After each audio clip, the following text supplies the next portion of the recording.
மகர ராசி. மகர ராசிக்கு வந்து பார்த்திங்கன்னா உங்களுக்கு ராசி அதிபதி சனி. சனி வந்து பார்த்திங்கன்னா உங்களுக்கு வந்து 3ல் இருக்காருங்க. ஸோ என்றைக்குமே 2ஆம் அதிபதி 3ல் இருக்கும்போது நம்ம தெரியாமல் மற்றவங்க வாட்ச் பண்ணுறது, ஒரு கேமரா வைக்கிறது, இந்த மாதிரி விஷயங்களாக இருக்கும். கொஞ்சம் அலர்ட்டாக இருந்துக்கோங்க. அதுக்கப்புறம் பார்க்கும்போது உங்களது 3ஆம் அதிபதியான குரு. ஸோ 3ஆம் அதிபதி குரு வந்து 6ல் இருக்கும்போது வேலையில் நிறைய மாற்றங்கள், நல்ல சேஞ்சஸ் வர்றதுக்கான வாய்ப்புகளுமே கண்டிப்பாக ஏற்படுத்தும். 4 மற்றும் 11ஆம் அதிபதியான செவ்வாய். 4 மற்றும் 11ஆம் அதிபதி செவ்வாய் வந்து உங்களுக்கு வந்து இப்போ வந்து 2ல் இருக்கார். கொஞ்சம் கவனம் தேவை. பெரிய பொருளாதார வளர்ச்சி, நல்ல லாபங்கள் கிடைச்சாலும் வந்து பேசும்போது கொஞ்சம் கவனமாக பேசணும். ஏதாச்சும் வார்த்தை விட்ருவோம், அதனால் வந்து ஒரு எமோஷன் வர்றதுக்கான வாய்ப்புலாம் ரொம்ப ரொம்ப கவனமாக இருந்துக்குங்க.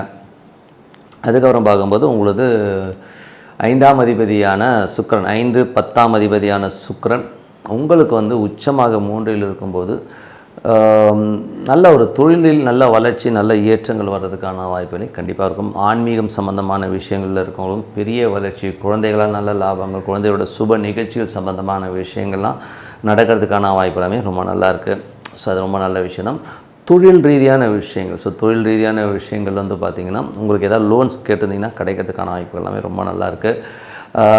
அதுக்கப்புறம் பார்க்கும்போது உங்களுக்கு 6 மற்றும் 9ஆம் அதிபதியான புதன். ஸோ 6 மற்றும் 9ஆம் அதிபதி புதன் வந்து 2ல் வக்கரமாக இருக்கும்போது வேலை விஷயங்கள் நல்ல ஏற்றங்கள், நல்ல லாபங்கள் கிடச்சாலும் கொஞ்சம் ஸ்லோ டவுனாக போகிற மாதிரி ஃபீலே கண்டிப்பாக இருக்கும். அப்பா கொஞ்சம் பிடிவாதமாக இருக்கிறாரு, கொஞ்சம் ஏடாவிடமாக பேசுகிறான்ற மாதிரி ஃபீலை கண்டிப்பாக கொடுக்குங்க.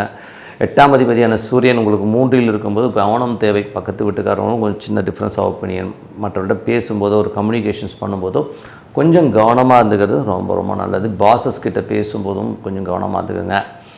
அதுக்கப்புறம் பார்க்கும்போது உங்களுடைய 10ஆம் அதிபதியான சுக்கிரன் 3ல் இருக்கும். புதிய முயற்சிகள், தொழில் ரீதியான விஷயங்கள், புதிய முயற்சிகள் பெரிய வெற்றி கிடைக்கிறதுக்கான வாய்ப்புகள் இருக்குது. இருந்தாலும் அக்ரிமெண்ட் டாக்குமெண்ட்லாம் கையெழுத்து போடும்போது கொஞ்சம் கவனமாக பார்த்துக்கிறது ரொம்ப ரொம்ப நல்லது. மற்றபடி வந்து பார்த்திங்கன்னா உங்களுடைய